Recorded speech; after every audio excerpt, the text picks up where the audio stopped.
जय हिंद दोस्तों, कैसे हैं आप लोग। मेरा नाम सब इंस्पेक्टर अशोक दीक्षित है और मेरा चयन 2016 की भर्ती में हुआ था। जैसा कि आप लोग जानते हैं कि पिछले साल ही नए कानून लागू हुए हैं, जिसमें बीएनएस और बीएनएसएस तथा भारतीय साक्ष्य अधिनियम भी लागू हुआ है, जो जिसमें से बीएनएस और बीएनएसएस इस बार के सिलेबस में इंक्लूड हुआ है, जिसको लेकर के आप लोग काफ़ी परेशान भी हैं कि कैसे पढ़ें, कहाँ से पढ़ें, क्योंकि प्रीवियस ईयर के क्वेश्चंस तो इसमें आपको मिलेंगे नहीं। तो इस बार जो है सब नया है और पहली बार ही पूछा जाएगा। तो आप लोग की परेशानी को देखते हुए मैं एक सीरीज़ लेकर के आया हूँ, इसमें हम मूल विधि को विस्तृत रूप से पढ़ेंगे, साथ ही जो संभावित क्वेश्चन हैं उनको भी हम लोग सॉल्व करने का प्रयास करेंगे। तो आज की क्लास में हम पढ़ेंगे भारतीय न्याय संहिता के बारे में। आज की क्लास एक इंट्रोडक्टरी क्लास है, केवल मैं आपको भारतीय न्याय संहिता का इंट्रोडक्शन दूंगा, जिससे कि आपको एक आइडिया लग सके कि बीएनएस में क्या है और कैसे हमें इसको पढ़ना है। सबसे पहले तो जानते हैं कि बीएनएस आया किसके स्थान पर है। बीएनएस आया है आपका आईपीसी के स्थान पर। 2024 से पहले भारत में आईपीसी के कानून चलते थे, Indian penal code. Indian penal code के अकॉर्डिंग जो है भारत में सजा का प्रावधान था। भारतीय दंड संहिता, जिसे हम भारतीय दंड संहिता भी कहते हैं हिंदी में। तो भारतीय दंड संहिता के अकॉर्डिंग ही सारे कानून व्यवस्था हमारे देश की चलती थी, जिसे सन 1860 में लॉर्ड मैकाले द्वारा आईपीसी लिखी गई थी। अब चूंकि 1860 से लेकर के अब तक एक ही कानून चल रहा था, तो इसमें बहुत सारे सुधारों की आवश्यकता थी। बहुत सारे ऐसे कानून थे जो अब लगभग आउटडेटेड हो चुके थे, जिसका आज के समय में रिलेवेंस नहीं है, तथा बहुत सी ऐसी समस्याएं आ गई हैं जिनके लिए कानून भी नहीं था। तो हमारी सरकार ने सोचा कि क्यों ना पुराने कानून जो आउटडेटेड हो चुके हैं उनमें कुछ सुधार किए जाएं तथा अपडेटेड कानून लागू किए जाए। इसलिए हमारे गृह मंत्री श्री अमित शाह जी द्वारा जो है नए कानून लाए गए।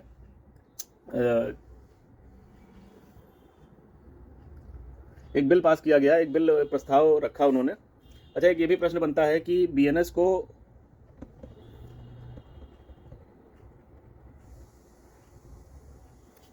लोकसभा में पेश किसने किया। बीएनएस को लोकसभा में पेश किसने किया। तो बीएनएस को लोकसभा में पेश किया हमारे गृह मंत्री श्री अमित शाह द्वारा। अमित शाह जी द्वारा पेश किया गया। किस डेट को पेश किया गया ये बहुत ज़्यादा रिलेवेंट नहीं है, लेकिन इसके लिए आप लोग लिख लीजिए कि 11 अगस्त सन 2023 को लोकसभा में गृह मंत्री श्री अमित शाह जी द्वारा पेश किया गया। क्या कारण था इसको पेश करने का। सबसे पहला कारण था कानूनी सुधार लाना, भारत में कानूनी सुधार को लाना, ये एक सबसे बड़ा कारण था। दूसरा कारण ये था कि भारत में अपडेटेड कानूनों को लाना, जो पुराने हो चुके कानून हैं उनको हटाया जाए तथा जो नए कानून हैं उनको लाया जाए। ठीक है। उसके बाद दोनों सदनों से दिनांक 21 दिसंबर 2023 को पास किया गया इसे, तथा 25 दिसंबर 2023 को प्रेसिडेंट का कंसेंट मिल गया इनको। राष्ट्रपति द्वारा भी इसको एक जो बिल बनता है, सबसे पहले बिल पेश किया जाता है लोकसभा में, लोकसभा से पास होता है तो राज्यसभा में, उसके बाद वो राष्ट्रपति के पास जाता है कंसेंट के लिए। राष्ट्रपति कंसेंट दे देते हैं तो वो कानून बन जाता है। तो 25 दिसंबर 2023 को महामहिम राष्ट्रपति द्वारा इस पर कंसेंट दे दिया गया। तो उस दिन से अब ये कानून बन गया, लेकिन लागू हुआ है ये 1 जुलाई 2024 से। 1 जुलाई 2024 से हमारे देश में 3 नए कानून लागू हो गए। पहला तो जो आप जान रहे हैं, जो हम पढ़ा रहे हैं, बीएनएस। दूसरा लागू हुआ था बीएनएसएस, तथा तीसरा कानून लागू हुआ था Indian evidence act. Indian evidence act यानी कि भारतीय साक्ष्य अधिनियम।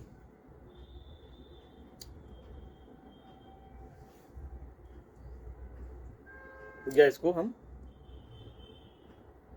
भारतीय साक्ष्य अधिनियम, ये हो गया आपका भारतीय न्याय संहिता।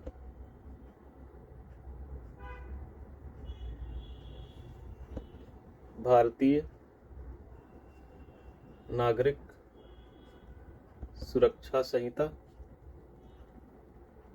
तथा भारतीय साक्ष्य अधिनियम, ये लागू हुआ है आईपीसी के स्थान पर, ये लागू हुआ है सीआरपीसी के स्थान पर तथा ये लागू हुआ है साक्ष्य अधिनियम के आधार पर स्थान पर।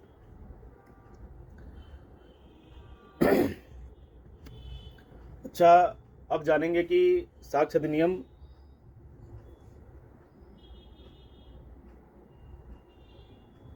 अब आईपीसी और बीएनएसएस में अंतर जान लेते हैं। आईपीसी में कुल 23 भाग थे, 23 चैप्टर्स थे और 511 धाराएं हैं। बीएनएसएस में कुल 20 भाग हैं, 20 चैप्टर्स हैं और 358 सेक्शंस।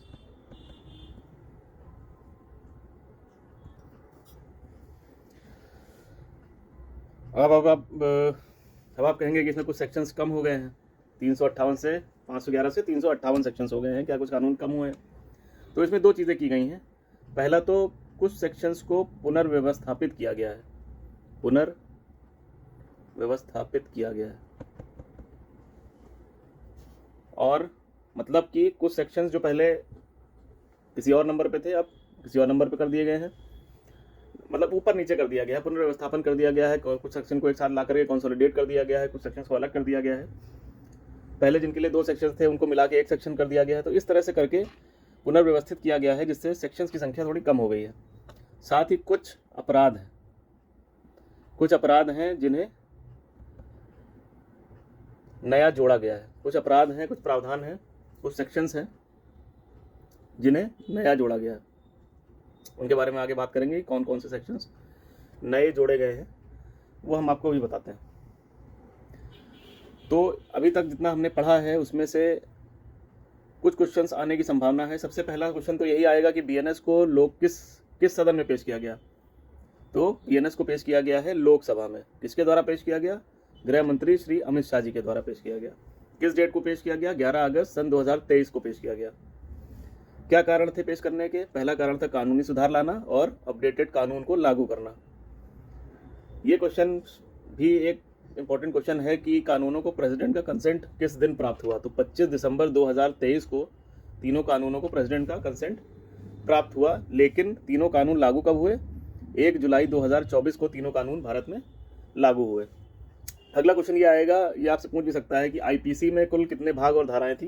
तो ये चीज़ आप जरूर याद रखिएगा कि आईपीसी में 23 भाग थे और 511 धाराएं थी, और बीएनएसएस में 20 भाग हैं और 358 धाराएं हैं, 358 सेक्शंस हैं, 358 धाराएं।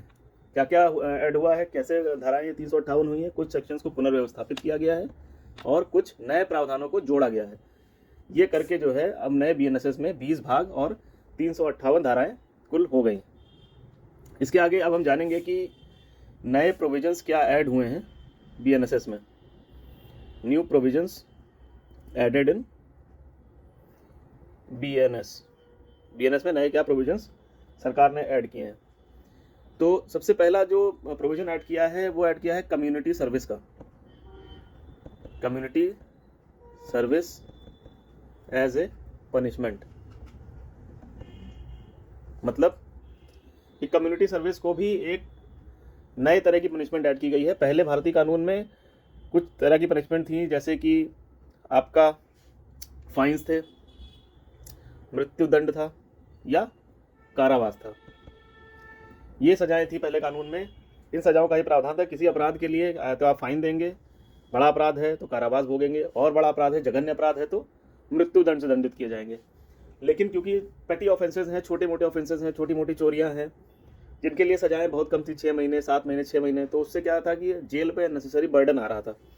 तो गवर्नमेंट ने डिसाइड किया कि जो पेटी ऑफेंसेस हैं, बहुत छोटे ऑफेंसेस हैं, बहुत छोटे पैसे के अपराध हैं, उनके लिए कम्युनिटी सर्विस को भी एक जोड़ा जाएगा, जिसमें कई तरह की आपको सामाजिक सेवाएं देने के लिए न्यायालय आपको सजा दे सकता है, जिसमें वृद्धाश्रम में सेवा करना, कहीं साफ सफाई करना।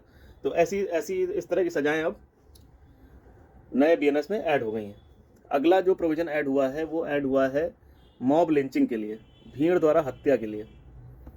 भीड़ द्वारा हत्या के लिए अब प्रावधान ऐड हो गया है। पहले ये प्रावधान भीड़ द्वारा हत्या का, मॉब लिंचिंग का प्रावधान कानून में नहीं था, जिसे अब सरकार द्वारा ऐड कर दिया गया है। अगला कानून जो ऐड हुआ है, अगला कानून ऐड हुआ है वो संगठित अपराध के संबंध में ऐड हुआ है। संगठित अपराधों के संबंध में, यदि कई लोग मिलकर के किसी अपराध को प्लान करके करते हैं तो वो अब संगठित अपराध की श्रेणी में कहा जाएगा। अब वो संगठित अपराध चोरी भी हो सकता है, लूट भी हो सकता है, डकैती भी हो सकता है, ज़मीन पर कब्जा करना हो सकता है। ऐसे अपराध जो कई लोगों द्वारा मिल करके प्लान बना करके सुनियोजित तरीके से किया जाए, वो संगठित अपराध की श्रेणी में आता है। तो संगठित अपराधों के लिए भी अब कानून में व्यवस्था कर दी गई। कुछ हैं छोटे संगठित अपराध, पेटी ऑर्गेनाइज्ड क्राइम, पेटी ऑर्गेनाइज्ड क्राइम्स या छोटे संगठित अपराध।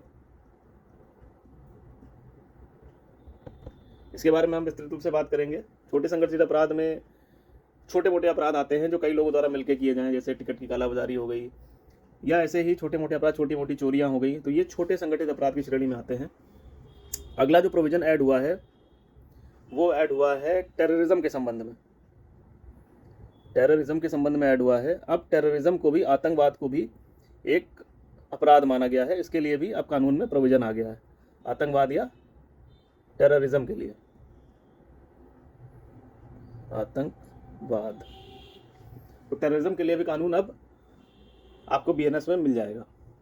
एक नया कानून, बहुत इंपॉर्टेंट कानून भी लागू हुआ था, जिसके लिए एक अपडेशन हुआ है, जिसके लिए काफ़ी विवाद भी हुआ है भारत में। वो हिट एंड रन केस के लिए हुआ है। हिट एंड रन केस के लिए हुआ है। इसमें अब डबल पनिशमेंट का प्रावधान है।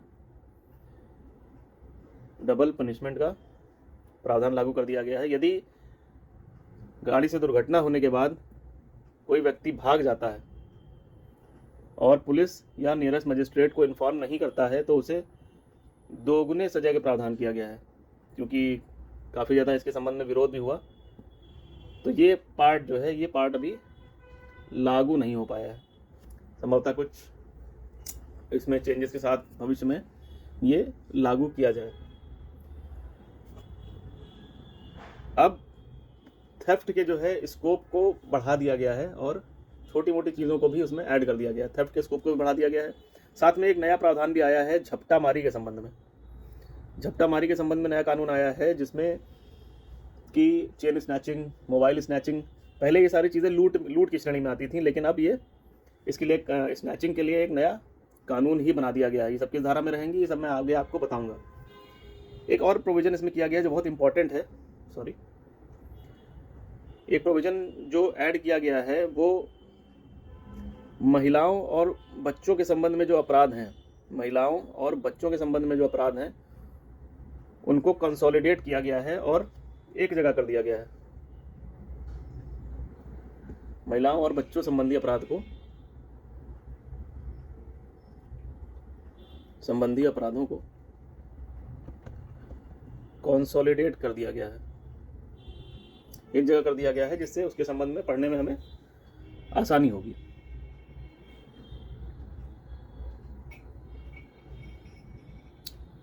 इतना सब आप लोग ने कर लिया हो तो फिर हम लोग आगे बढ़ते हैं।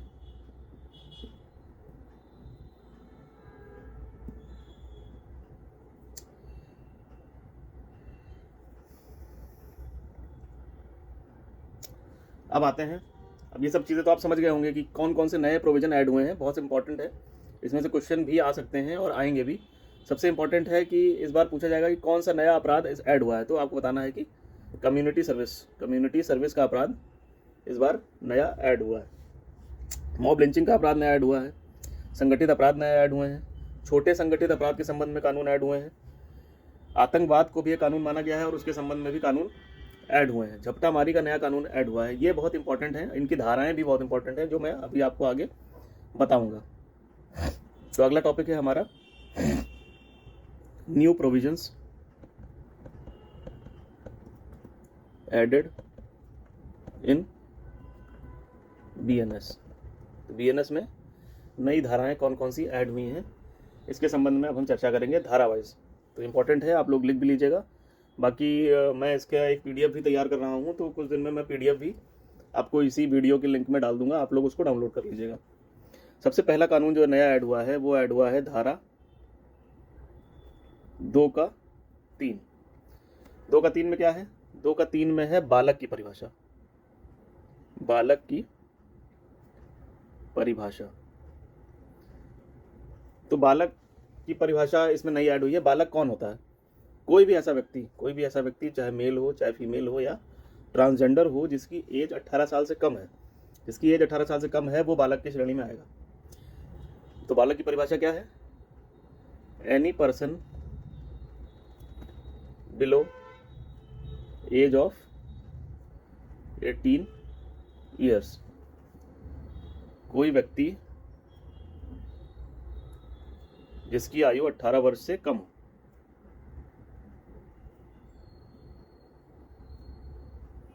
कौन कहलाएगा? वो बालक कहलाएगा।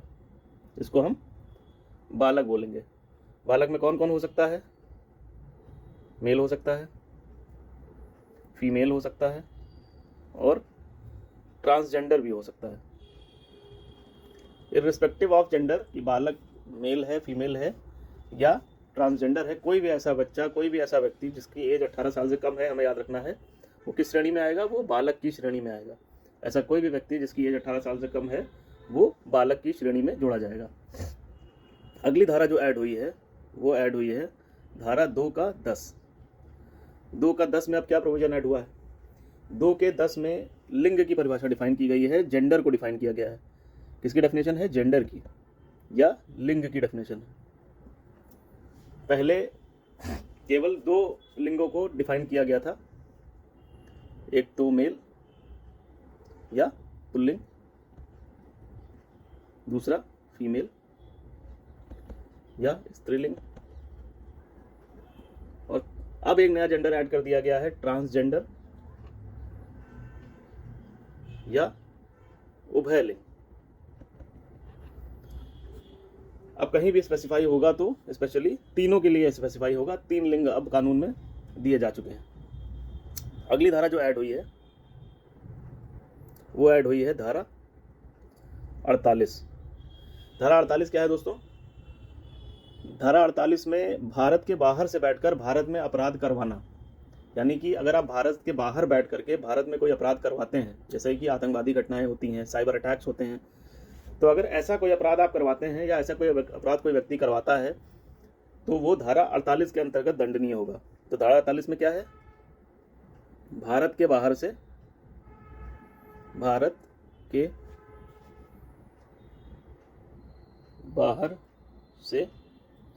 अपराधों का दुष्प्रेरण। इसके लिए पहले प्रावधान नहीं था, अब प्रावधान धारा 48 में इसके लिए जोड़ दिया गया है। अब अगले अपराध पे हम लोग आते हैं। अगला अपराध है धारा 69 का, धारा 69 का अपराध। इसमें झूठे वादे करके किसी महिला के साथ यदि लैंगिक संबंध बनाए जाते हैं तो ये धारा 69 के अपराध के अंतर्गत आएगा। मतलब प्रवंचनापूर्ण साधनों से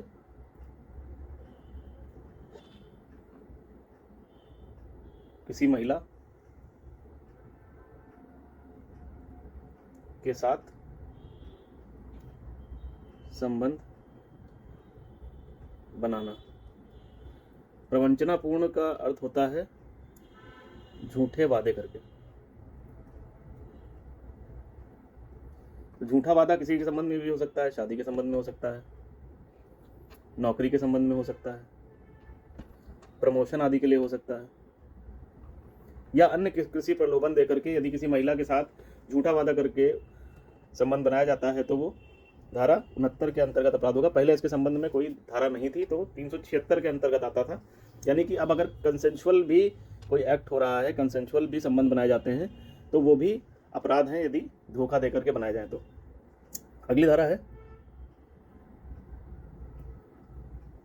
धारा 86। धारा 86 जिसमें क्रूरता को डिफाइन किया गया है, क्रूरता को डिफाइन किया गया है, क्रूएल्टी को डिफाइन किया गया है। क्रुएल्टी आप सभी जानते हैं कि किसी को प्रताड़ित करना। तो प्रताड़ना यदि किसी को दी जा रही है तो वो धारा 86 में डिफाइन किया गया है।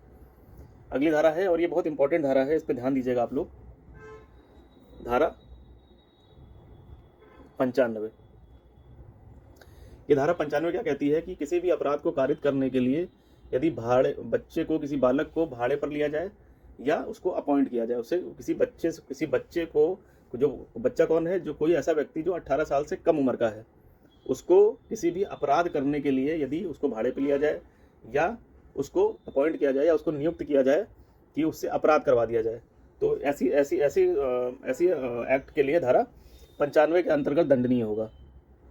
क्या है धारा 95? अपराध को कारित करने के लिए, अपराध को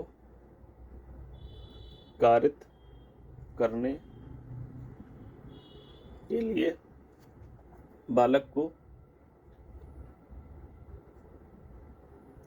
भाड़े पर लेना ऑब्लिक नियोजित करना ऑब्लिक नियुक्त करना। तो किसी बालक से अपराध कराना किस धारा के अंतर्गत दंडनीय है? धारा 95 के अंतर्गत दंडनीय है। अगली धारा है, मैंने आपको बताई भी थी अभी ऊपर, धारा 103 का 2। धारा 103 का 2 का क्या है? मैंने आपको बताया भी था कि मॉब लिंचिंग या भीड़ द्वारा हत्या यदि कारित की जाती है, उसके संबंध में इस बार नया कानून ऐड हुआ है। वो कौन सा कानून है? धारा 103 का 2। अच्छा, इस कानून के पहले भी होता था, लेकिन हम लोग उसको 302 आईपीसी के अंतर्गत इसको लगाते थे और धारा 34 या 120 बी के साथ इसको यूज करते थे। लेकिन अब अगर भीड़ द्वारा हत्या की जाती है तो उसके लिए अलग से प्रोविजन दे दिया गया है धारा 103 के 2 में। तो अगर अब कभी भीड़ द्वारा हत्या का मामला आता है तो वो 103 के 2 के अंतर्गत दंडनीय होगा। ये बहुत इंपॉर्टेंट है, इसको आप लोग लिख भी लीजिएगा, इसको याद कर लीजिएगा। और जो धाराएं मैं यहाँ बता रहा हूँ, इन सभी धाराओं में से एक क्वेश्चन तो 100% आना पक्का है, इस बात को आप रख लीजिए। और ये धाराएं आप बहुत अच्छे से तैयार कर लीजिएगा, इनसे संबंधित एक ना एक प्रश्न जरूर से जरूर ही आएगा। अगली धारा हम लोग देखते हैं। अगली धारा है धारा 106 का 2। 106 का 2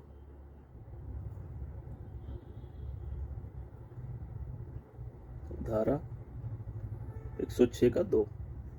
ये धारा किसके संबंध में है? ये धारा हिट एंड रन के संबंध में है, जो मैंने आपको बताया था, हिट एंड रन के संबंध में। यदि कोई व्यक्ति कोई दुर्घटना कारित करने के पश्चात पुलिस अधिकारी या मजिस्ट्रेट को सूचना दिए बिना मौके से भाग निकलेगा, उसे 10 वर्ष की सजा से दंडित किया जाएगा। यदि कोई व्यक्ति लापरवाही पूर्वक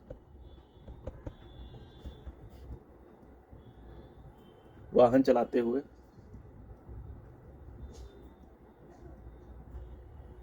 दुर्घटना कारित करता है और किसी पुलिस अधिकारी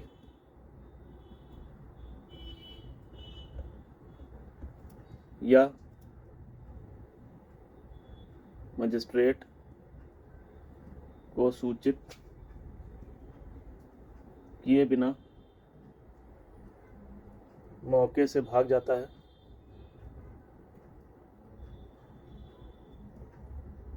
तो 10 वर्ष के लिए दंडित किया जाएगा। इस कानून का काफी विरोध हुआ है, तो ये कानून अभी लागू नहीं हो पाया है, लेकिन ये नए कानूनों का बहुत ही इंपॉर्टेंट प्रोविजन है जिसको आपको याद रखना है। अगला मैंने आपको बताया था, जो अपराध मैंने आपको बताया था वो संगठित अपराध के संबंध में बताया था।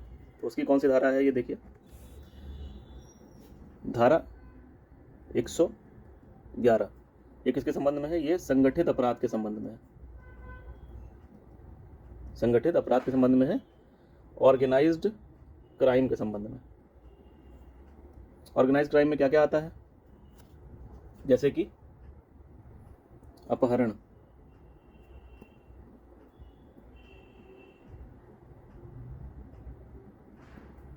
डकैती, ये ऐसे अपराध हैं जो प्लान करके किसी ग्रुप ऑफ पर्सन द्वारा किया जाए, वो संगठित अपराध की श्रेणी में आएंगे। जैसे कि ज़मीन हथियाना, भूमाफिया जो होते हैं।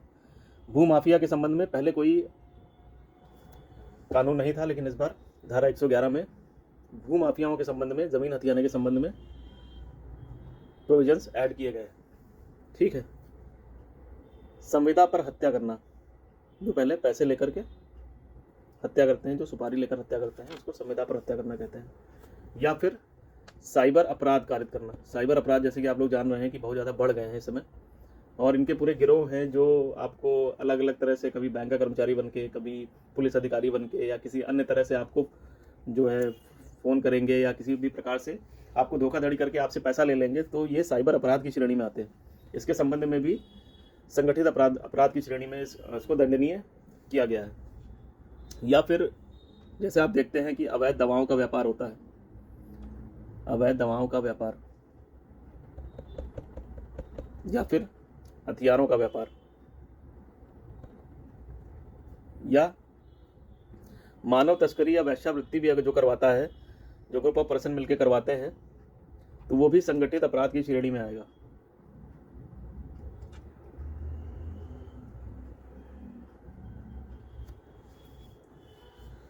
इसी तरह जो अगली धारा है वो है धारा 112, छोटे संगठित अपराध।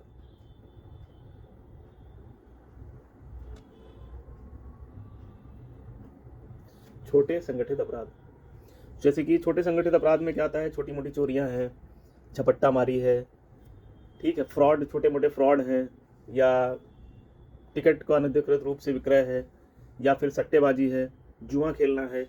ये सब छोटे मोटे संगठित अपराध की श्रेणी में आता है। इसके लिए प्रावधान धारा 112 में दिया गया है। इसको हम लोग देख लेंगे।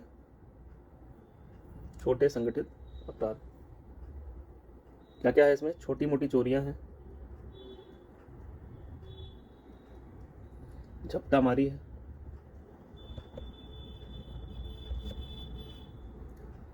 धोखाधड़ी है, टिकट की ब्लैकमेलिंग,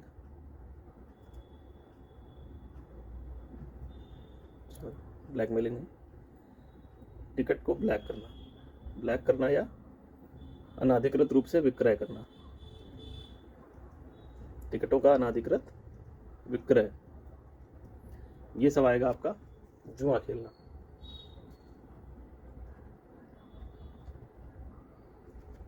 ये सब आएगा आपका छोटे संगठित अपराधों की श्रेणी में। अगला प्रावधान जो है बड़ा इंपॉर्टेंट है, यह है धारा 113। धारा 113 में क्या है? धारा 113 में है आतंकवादी कृत्य या फिर टेररिस्ट एक्ट। टेररिस्ट एक्ट आप लोग जानते ही हैं कि देश के खिलाफ अगर कोई आतंकवाद की घटना करता है तो अब उसमें बड़े कड़े प्रावधान दिए गए हैं, या तो आजीवन कारावास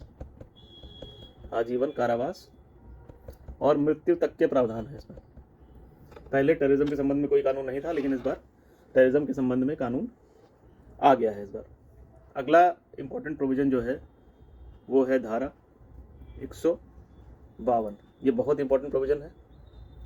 देश की संप्रभुता, एकता और अखंडता को खतरे में डालने वाला काम, देश की सोवरेनिटी, यूनिटी और इंटीग्रिटी को खतरे में डालने वाला काम यदि किया जाएगा तो वो 152 के अधीन दंडनीय होगा। यानी कि देश की संप्रभुता,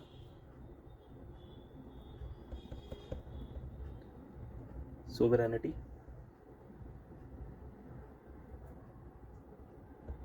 अखंडता, यूनिटी,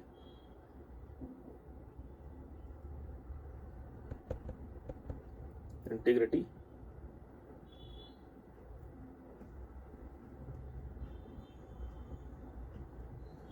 एकता को खतरे में डालने वाला कार्य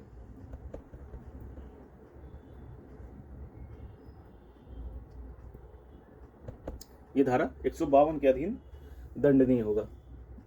एक मैंने एक कानून आपको और बताया था, एक नया प्रोविजन जो मैंने और बताया था वो बताया था स्नैचिंग के संबंध में। तो स्नैचिंग के संबंध में जो नए ऐड हुए हैं वो धारा 304 में ऐड हुआ है। तो धारा 304 में स्नैचिंग के संबंध में, झपटा मारी के संबंध में प्रावधान ऐड हुए हैं। झपटा मारी में चेन स्नैचिंग हो गया, मोबाइल स्नैचिंग हो गया, ठीक है, पॉकेट मारी, ये सब चीज़ें हो गई। तो ये सारी चीज़ें अब आपका धारा 304 में दंडनीय है। अगला प्रोविजन देखते हैं। अगला प्रोविजन जो, या अगली धारा जो नई ऐड हुई है, वो ऐड हुई है धारा 358। इसमें रिपील एंड सेविंग्स, इसमें निरसन के संबंध में दिया है, यानी कि पुराना आईपीसी आज से लागू नहीं होगी और नया बीएनएस लागू हो जाएगा।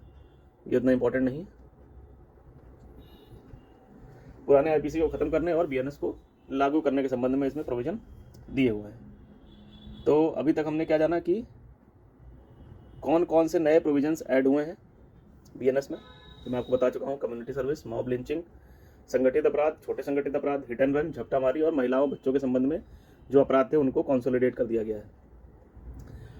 अब जो मैंने आपको ये नए कानून बताए हैं, ये सभी कानून बहुत इंपॉर्टेंट हैं और इनको ज़रूर से ज़रूर याद कर लीजिएगा।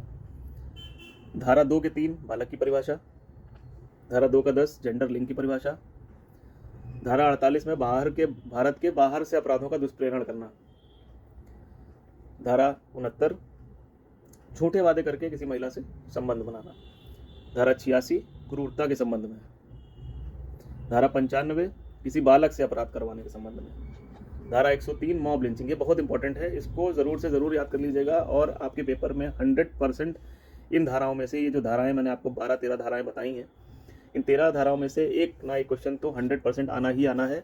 इस बात को आप लोग नोट कर लीजिएगा और कंठस्थ कर लीजिएगा।